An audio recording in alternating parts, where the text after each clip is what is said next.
Dairy Queen, Chapter 27. Chapter 27, Making the Team. So I guess I should tell you before you bite your fingernails of worrying that I did make the team. Which didn't surprise anyone too much except Justin Hansberger, who told anyone who would listen how stupid Jeff was, and I was, and everyone was except him. Then after a couple of days, Jeff took Justin to his office and told him. I heard later that Justin was the only starter who voted against me, and that Justin needed to find either a new attitude or a new team, and maybe he better sit out practice until he decided which one it was going to be, which really made Justin's day, I can tell you. Just so you know, it wasn't like all the other guys on the team were in love with me and thought that having a girl on their football team was the best idea they ever heard in their entire lives. It was more that Red Band is so desperate they take pretty much anyone. They take Smut or that cow, Don Voss, even if either one of them could wear a uniform and show some sign of beating Hartley. Still, it was nice to know that most of the guys didn't hate me outright. Practice, though, was beautiful. I had it a bit easier than some because I was in shape, from working with Brian plus all that weightlifting known as farming. But the guys had one up on me because they were all used to all that gear. Boys does that suck. And I say this as someone who really loves football. I was awful glad I'd done all those splits by myself in the heifer field just to get used to it. Because a 2 hour practice in full gear on that burning hot field. Geez. Let me just say that when basketball season starts, I'm going to fly like a bird down that court. My feet won't even touch the ground. Assuming, that is, I survived that long. Plus, I had the whole burden of being a Schwenk, which in some ways is good because it pretty much got me on the team, being Wynn and Bill's sister. If Amber had tried out someone without that last name, they'd have eaten her for lunch. Not without a fight, though, if it was Amber, anyway. But because I'm a Schwenk, and Schwenks work so hard, that meant I had to be at every practice from beginning to end, giving my Schwenk arm. Which meant, say that when Jeff wanted the water break to end, and everyone to line up for sprints, he'd say, line up for sprint, and no one would move. And then he'd say, DJ, and I'd get up just like a cow, but don't you make that crack, and head over to the end line. And then everyone else would have to stand up too, because I started it, and I was the girl who also going to beat them if they didn't haul their butts. Sometimes Jeff wouldn't say anything. He'd just look at me, and sometimes he'd just wait. I bet in his mind he was saying DJ is responsible, and my Schwenk radar would pick it up right through all that sweat and moaning and groaning, and I'd head out to the field and start. And then on the second sprint, I'd be the first one on the line again, and the third sprint, and the fourth. Anyway, you get the idea. Basically, I was a big old Schwenk motivator, getting the rest of the team in shape. Besides Justin Hansberger and Schwenk motivation and all that, there were other teeny little problems too, like the whole locker room thing. I always figured I'd just go in the closet or something to put my gear on. I spent all summer around Brian after all, without him ever even noticing. It seemed like any other guy who wanted a glimpse of me in a sports bar, well, that's a guy who needs to spend a lot more time online. But apparently I'm the only person in Red Bend who feels this way, because people kept calling Mom about it and coming by the school, and Jeff had to get keys to the girls' locker room so I could change in there. Only most of the time the cheerleaders were in there too, which would have been awful if it hadn't been for Kari, who was in cheerleader heaven, and they all watched me suit up, asking all kinds of questions, and then, when I was dressed in a couple cheerleaders, would head to the boys' locker room to say I was ready, and tried to go in with me. Jeff finally took them aside, and I couldn't hear what he had said, except the word distraction came up a couple times, and after that, they got better about it. A little, anyway. And then I sat in the locker room with the guys, and some of them would be jerks about jock straps and stuff, but most of them wouldn't. and Jeff would go over plays and workouts preparing us for our first big scrimmage. The annual scrimmage less than 2 weeks away on a Friday night before Labor Day against Harding. And then we'd go out and practice until I could barely stand up. The problem was that Jeff was working me an awful lot as a linebacker. I guess I should explain that on teams as small as ours, a lot of guys play both defense and offense. Justin Hansberger, for example, plays both sides of the line, but I didn't want to be linebacker.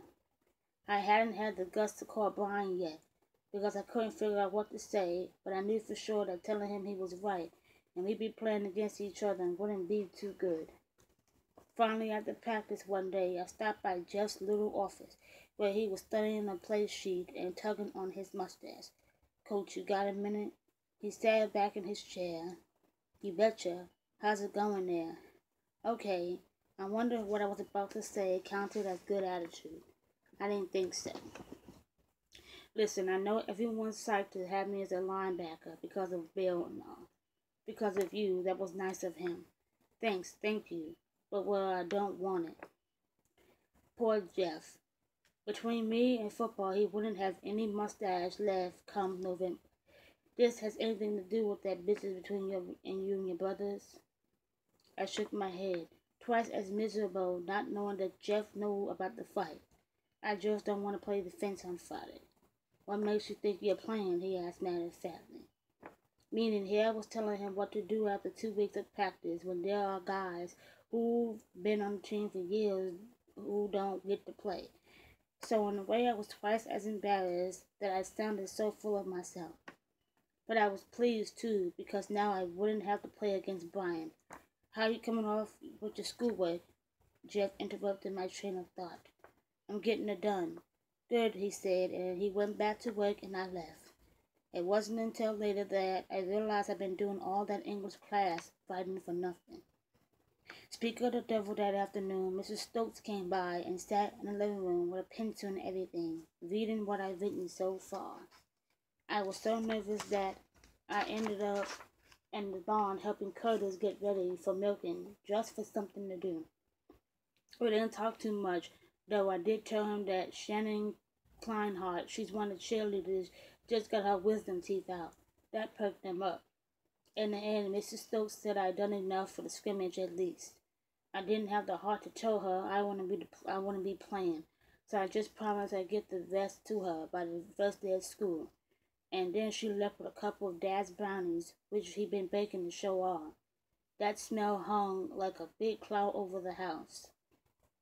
It might have been why she was so willing to let me play, that happy brownie smell. It might not have been my work at all.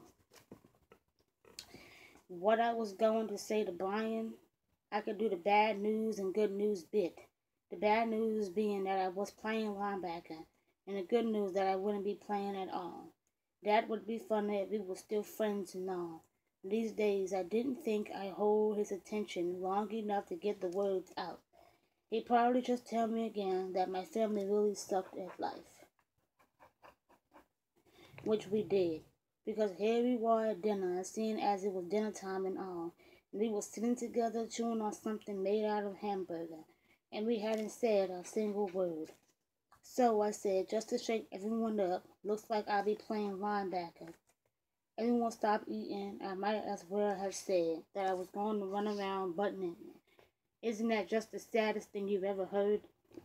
I've been playing football for almost 2 weeks, and I couldn't even say that fat out loud in my very own house. Not because anyone told me not to, but just because, well, we haven't talked about it. And once you don't talk about something in our family, then, well, you can't bring it up. But I had. Curtis slouched down even lower in his chair. I just kept plowing along on the football team. That's great. Mom managed to get out. I'm sure she noticed by now that Dad and I weren't talking, but she sure hadn't said anything about it. Eventually, she figured that eventually I'd move out, and then she'd just start emailing me. So we all went back to eating, except that we were on code red, family drama alert. Eventually we finished, and Curtis and I carried our plates to the sink, because the last thing we needed was Mom getting hysterical. All this time, Dad hadn't said a word, just stared into space, working away at his hamburger thing.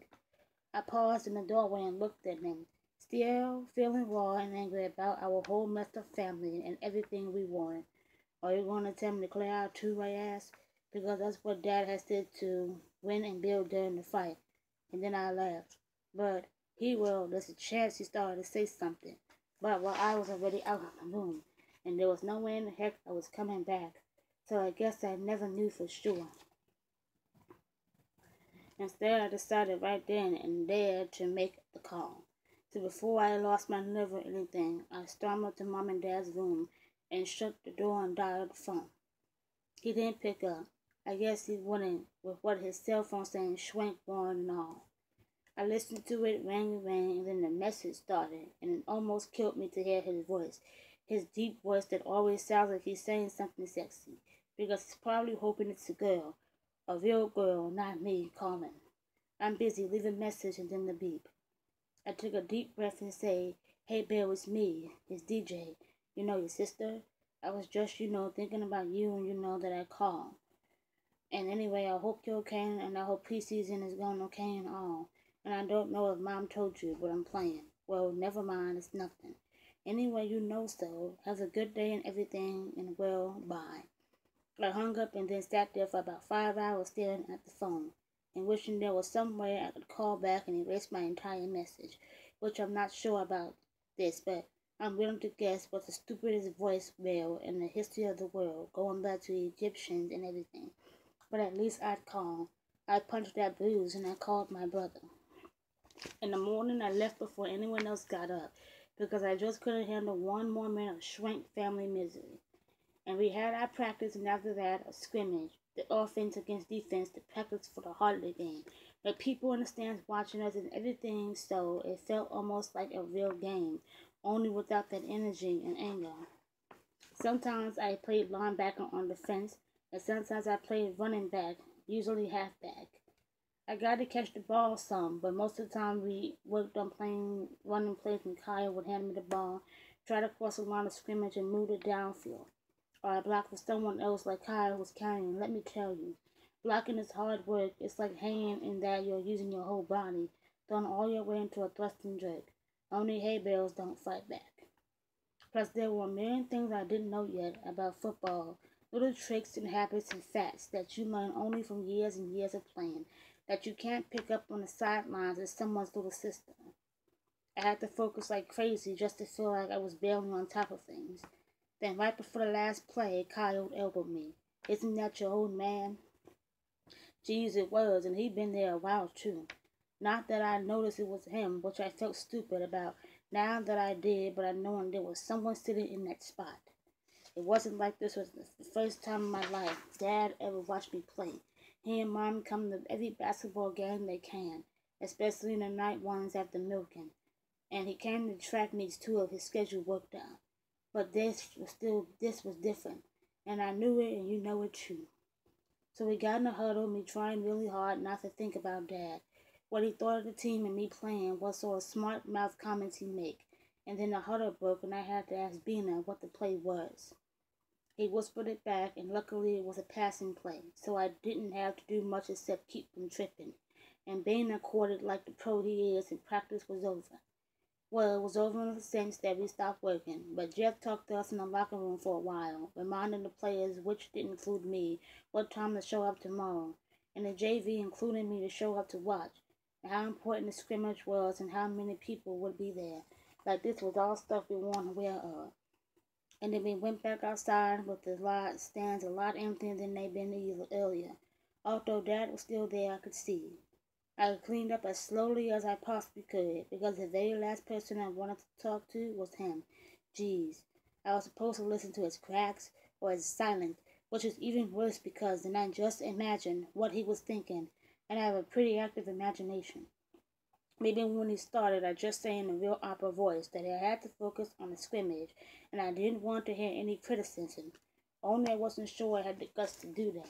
"Hey there, Mr. Swink," Kyle said. "How we look?" Holy cow, right? Dad was right behind me. I didn't turn around.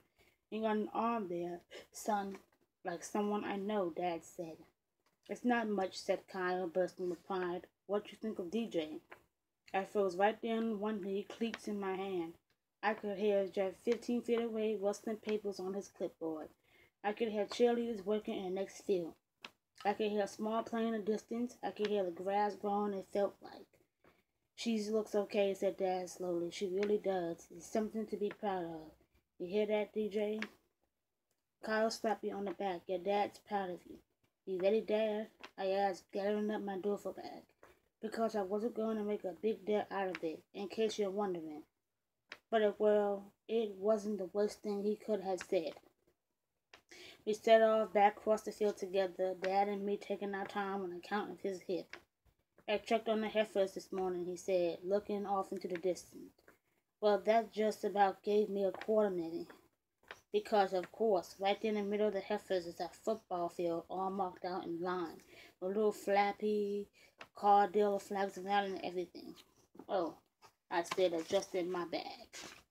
That's quite a setup you got. You do that all by yourself? I shrugged. Yeah, with, Brian, we did some training up there. So that's what you two are through all summer? He sounded amused. Frankly, I tried not to blush. What'd you think of the scrimmage? You look good. He looked around at the bleachers. The peeling red Ben Wolf sign. It takes me back. Makes me wish I stayed in coaching. Well, why don't you? They always need an assistant. He waved this way. The only thing I'm halfway good at is farming. You can cook, I offered, without even having to really think about it. Dad, you don't even like my cooking. I do too. It's good. It's real good. You never said anything. Well, I didn't want it to go to your head. Dad laughed and messed up my hair. It looks okay, that haircut, he said. Makes me look like a boy, I grinned. No, it doesn't. It doesn't at all, he said, settling his arm around me. And that's how we walked off the field, the two of us together, Dad's arm around my shoulders.